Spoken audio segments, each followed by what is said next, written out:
The 2022 Idaho State Legislature will get back to work on Monday with the new legislative session coming up, and wanted to give a bit of a preview on some of the things we might expect and some of the topics that might be expected to be talked about. So we are pleased to be joined today by Senator Doug Ricks of Rexburg, representing District 34. Senator Ricks, thank you so much for taking the time to be with us today. You bet. Thank you for having me. One topic that's going to be probably talked about a lot this Idaho legislative session, of course, is the COVID-19 pandemic. We're still dealing with it. It continues to go on, and I know it's a topic that's been already talked about previously. What do you expect to COVID-related is going to come about this new legislative session? Yeah, so I think we'll probably continue those discussions. In November, we had a short 3-day session to try to deal with some of this. There was some 29 bills, I think, introduced in the House and 4 or 5 from the Senate side.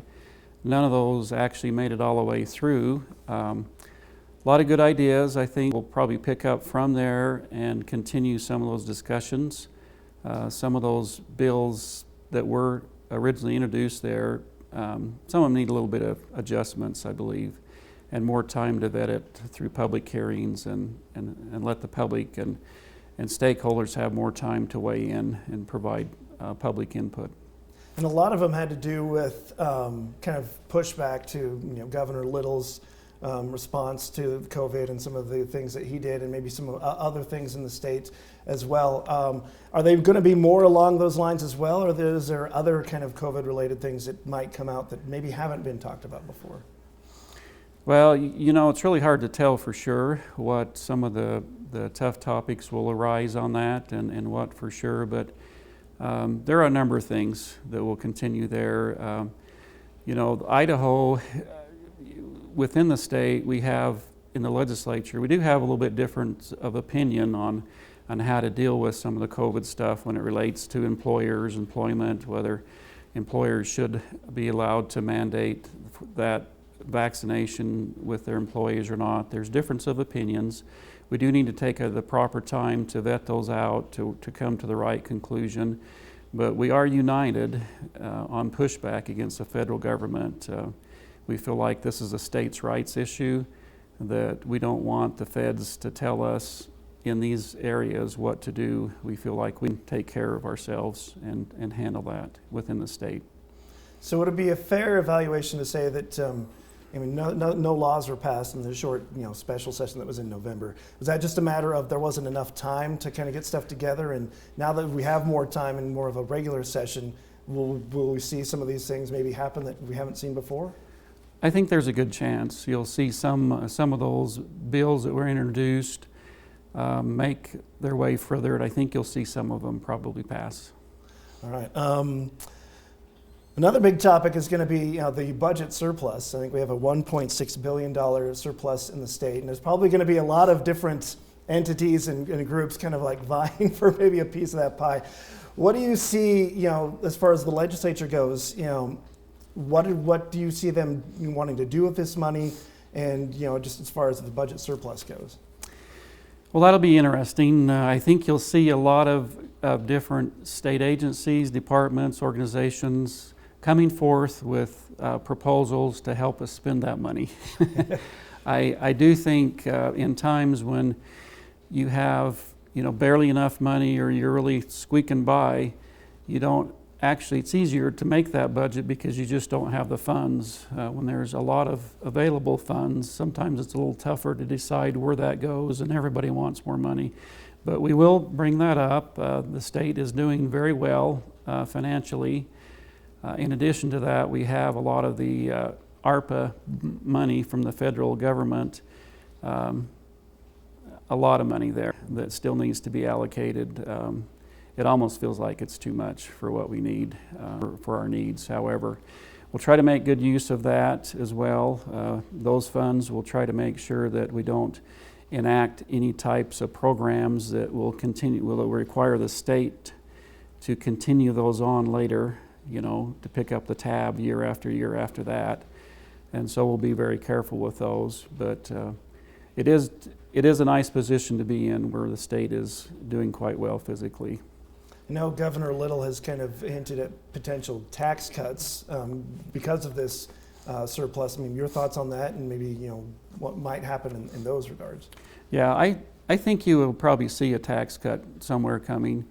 We try to set a budget ahead of time. We have to guess how much revenue we're going to need to cover the expenses, and the state just financially is doing better than expected, and we feel an obligation, I believe, to give some of that money back to the taxpayers. We don't feel, many of us don't feel like we should take it all and use it for new programs or increase budgets too much, because we asked the taxpayers to pay this amount.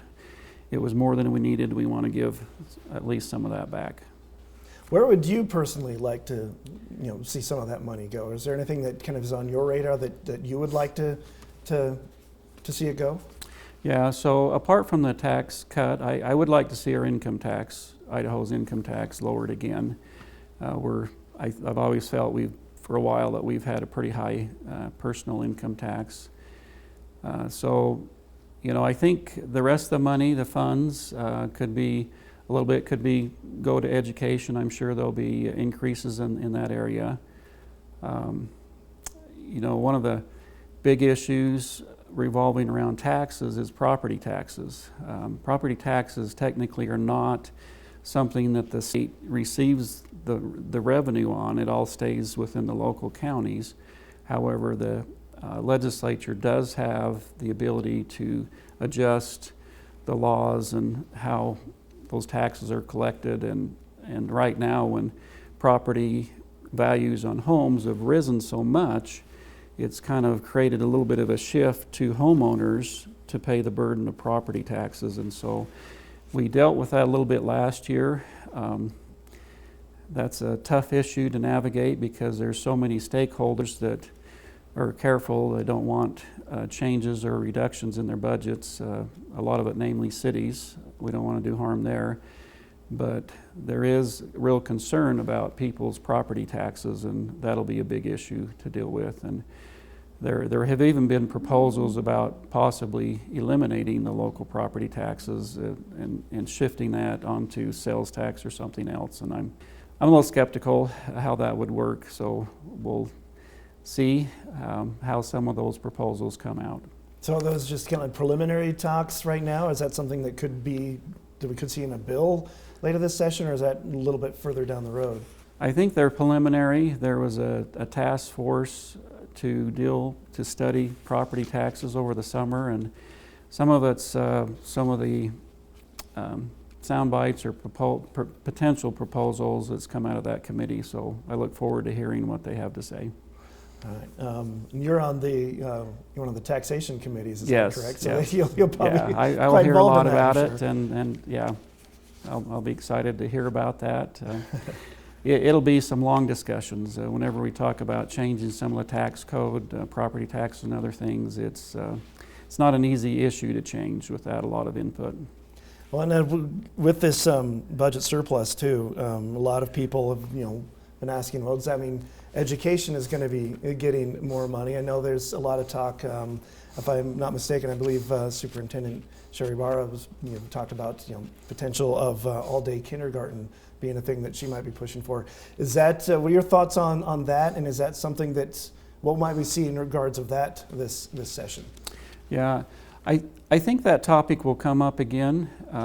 There was a bill last time. It didn't quite make it all the way through.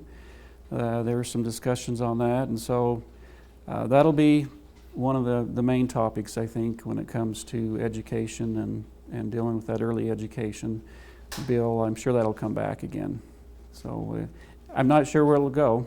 There's a good chance it will pass, but there is, a lot of legislators don't want it to end up being, I think, a daycare type of a thing for young kids, an all-day kindergarten. That's one soundbite I hear, and the other part of it is we've gotten some federal money to help out with that, but once that ends in a year or two, then Idaho's would have to pick up the tab, and again, that's one of those things we don't like the feds to start us give us a little bit of money to start us on a program, and then here, you guys take it over from now. And so we have to work that funding issue out, I think, in order for that one to move forward. 2022, of course, is an election year for a lot of state legislators. How do you think that aspect will kind of play into how this session goes? I think it always has a bearing on to what degree the type of legislation that comes forward. Both the House and the Senate members have to run every 2 years in an election year. A lot of times our session will be more timely, we'll get done sooner. And a lot of times you won't see sometimes the tougher legislation to get through that's unpopular.